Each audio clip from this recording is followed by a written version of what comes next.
Selamat malam, salam sejahtera. Terima kasih karena bersama dengan saya di Nazlin Unity Channel. Saudara-saudara sekalian, tidak sampai 12 jam selepas Perikatan Nasional melalui kenyataan daripada Hamzah Zainuddin menyatakan bahawa ahli Parlimen Kuala Kangsar, yaitu Iskandar Zulkarnain, memberikan sokongan kepada Datuk Seri Anwar Ibrahim kerana diugut dan intimidasi daripada SPRM. Akhirnya jawapan yang kita tunggu-tunggu daripada SPRM muncul. Sudah beberapa jam kita tunggu apa komen daripada SPRM selepas dituduh oleh Perikatan Nasional kononnya melakukan perbuatan jahat itu, iaitu mengugut ahli Parlimen Kuala Kangsar. Kalau tidak sokong Datuk Seri Anwar Ibrahim, kononnya mereka atau dia akan dihadapkan ke muka pengadilan untuk kes rasuah. Menurut cerita-cerita, kononnya ahli parlimen itu dulunya ialah bekas setiausaha seorang ahli parlimen, iaitu Peja. Jadi mungkin di sanalah kesnya bermula. Walau bagaimanapun, ini jawapan daripada SPRM yang paling padu sekali. Saya tak sangka sama sekali SPRM akan memberikan jawapan yang luar biasa ini, yang pastinya akan membuatkan Perikatan Nasional, bahkan Hamzah Zainuddin yang telah memberikan kenyataan semalam, pasti akan terkejut besar. Manakan tidak terkejut besar, bos SPRM sendiri yang jawab dia. Bukan orang biasa-biasa. Bukan calang-calang orangnya yang menjawab Hamzah Zainuddin. Bos SPRM sendiri. Yang kita risau ialah kalau jangan-jangan SPRM pula akan ambil tindakan menyaman Perikatan Nasional dan Parti Bersatu. Kalau itu yang berlaku, habislah Perikatan Nasional dan Parti Bersatu kalau SPRM saman. Itu karena perbuatan memfitnah SPRM. Hari ini disahkan SPRM tidak terlibat isu sokongan ahli Parlimen Bersatu terhadap Perdana Menteri, yaitu Azam Baki. Saudara, kalau masih ingat lagi, Anwar Ibrahim pernah kata dia tidak akan sesekali menggunakan kuasa pihak berkuasa untuk melakukan perkara keji seperti itu. Anwar Ibrahim kata kalau orang pernah buat, biarkan mereka buat. Tapi saya tidak akan buat sama sekali, kata Datuk Seri Anwar Ibrahim. SPRM, Suruhanjaya Pencegahan Rasuah Malaysia, menafikan agensi itu terlibat dalam tindakan ahli Parlimen Kuala Kangsar Iskandar Zulkarnain Abdul Khalid yang menyatakan sokongan terhadap kepimpinan Perdana Menteri Anwar Ibrahim. Jika anda tanya siapa yang harus dipercayai, kita harus memikirkan begini. Mana yang lebih banyak tipu-tipu?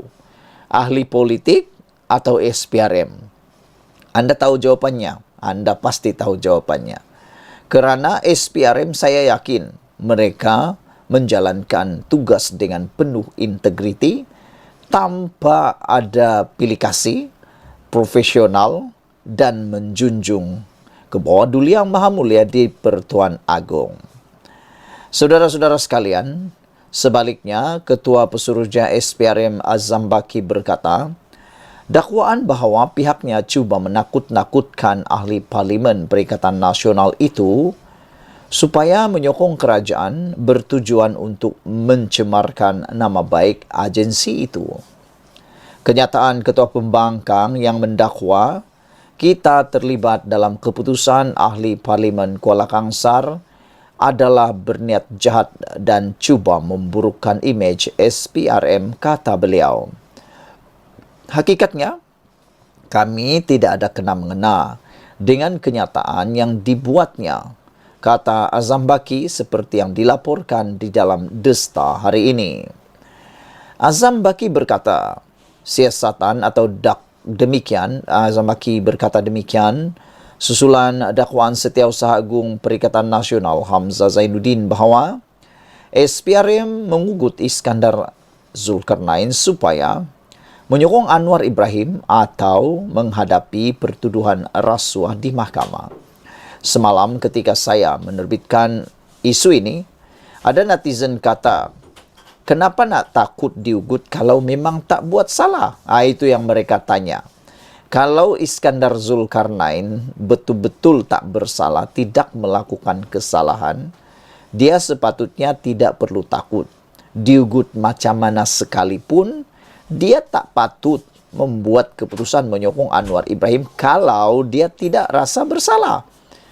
Dia hanya mungkin akan terjerumus kepada langkah tersebut kalau jangan-jangan dia rasa bersalah. Itulah yang mungkin perlu Anda fikirkan sekalian. Namun SPRM kata, mereka tidak pernah mengugut Iskandar Zulkarnain untuk menyokong Anwar Ibrahim. Pada 1 Oktober lalu, ahli Parlimen Kuala Kangsar dilaporkan menurut Perikatan Nasional dibawa untuk bertemu dengan seorang pegawai tertinggi SPRM di sebuah lokasi hotel di Damansara.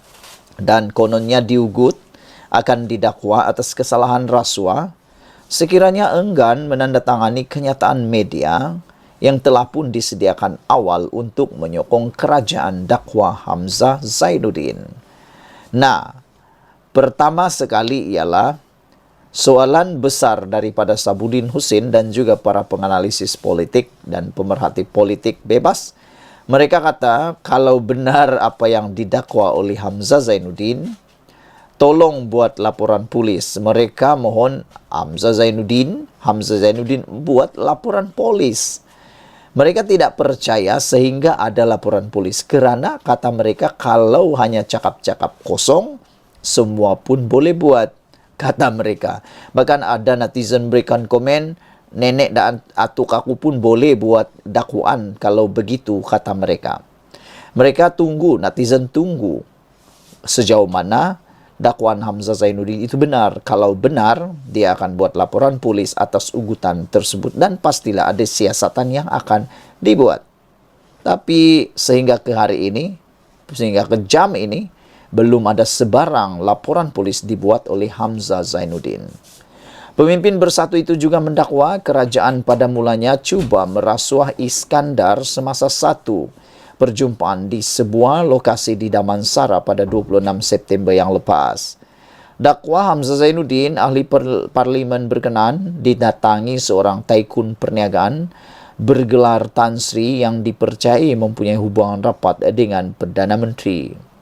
Malaysia kini cuba menghubungi Iskandar beberapa kali, namun ahli parlimen berkenan tetap mengunci mulut berhubung dakwaan Hamzah.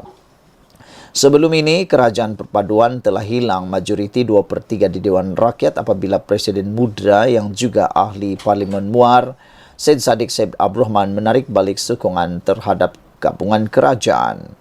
Pada 12 Oktober lalu, Iskandar menyatakan sokongan kepada Anwar dengan membangkitkan kebimbangan mengenai isu kos sara hidup di kawasan parlimennya. Dia berkata keputusannya itu juga bertujuan untuk menilai sama ada Perdana Menteri itu ikhlas mengutarakan janji bagi memberi peruntukan kepada ahli parlimen yang menyokong dasar kerajaan. Sekian dulu untuk kali ini. Jangan lupa tinggalkan komen anda. Sila tekan butang subscribe. Malaysia kita punya, kita jaga sama-sama. Cintai Malaysiaku. Kita jumpa lagi. Bye-bye.